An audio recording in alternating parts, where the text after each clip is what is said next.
Hablamos precisamente de cuestiones políticas.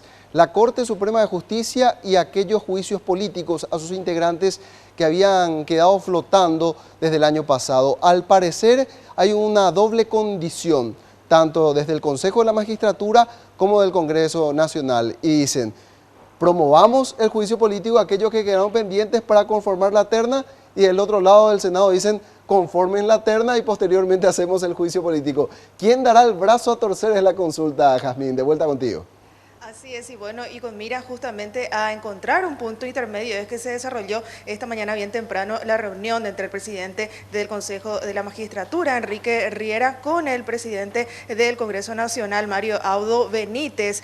Ya al término de este encuentro, justamente mencionaba Riera estas posibilidades. Por un lado, ya la intención de la Cámara de Senadores es que se conforme una nueva terna, pero volviendo al proceso a foja cero, es decir, que se haga un nuevo llamado a concurso para ya, digamos, designar al sucesor de Víctor Bogado, que recuerden ustedes había renunciado justamente ya antes.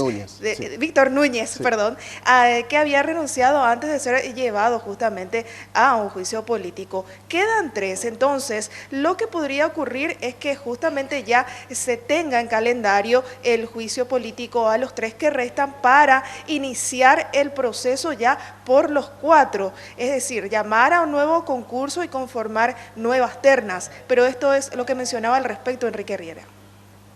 El Senado, queríamos tener el sentimiento del Senado, que como ustedes saben considera que el Consejo debe hacer un nuevo concurso.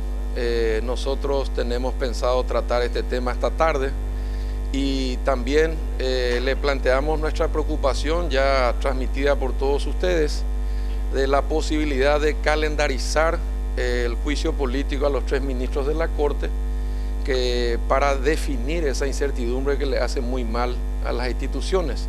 Le transmití también sus buenos oficios para que nos ayude a conseguir la normalización y el funcionamiento del jurado de enjuiciamiento de magistrados, que está parado hace 2 meses, y quedamos en un diálogo abierto, muy constructivo, muy fraterno, que corresponde a 2 presidentes de poderes como son el Consejo de la Magistratura y el Senado. Él prometió transmitir a su mesa directiva y a los líderes de bancada nuestra preocupación, y yo prometí transmitir a los miembros del Consejo esta tarde el resultado de esta muy productiva y agradable reunión. ¿Cómo quedaron en el tema de los ministros de la Corte en cuanto a la terna que está para reemplazar a Víctor Núñez? Bueno, el Consejo va a resolver. Yo estoy, de alguna manera, mis compañeros sabían de esta reunión. Yo hablé con ellos ayer a la tarde para poder esta tarde discutirlo, ¿verdad? Una cosa es integrar una terna hoy y otra cosa es hacer un nuevo llamado. Hacer un nuevo llamado se justificaría para 4 cargos, pero probablemente no para 1, ¿verdad? Y bueno, era bastante claro al respecto de Enrique Riera. Para 1 no valdría la pena, no se justificaría, pero para 4 cargos sí, ya se justificaría el llamado nuevo concurso.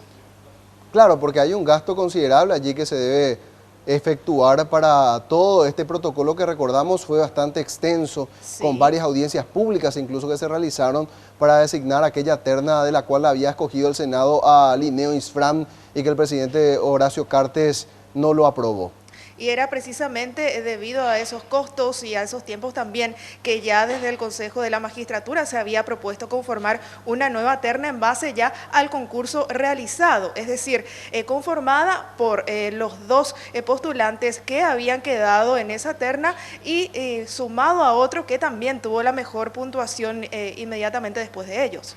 Muy bien, Jazmín, seguí allí porque más adelante conversamos contigo acerca de los detalles de la presentación de los fiscales acusadores, los diputados que presentaron esta mañana más temprano los argumentos contra el Contralor General de la República. Vemos que la plenaria ya está vacía, así que te deseamos por lo menos que te diviertas allí un ratito mientras nos esperas. Gracias. Cómo no, aguardamos.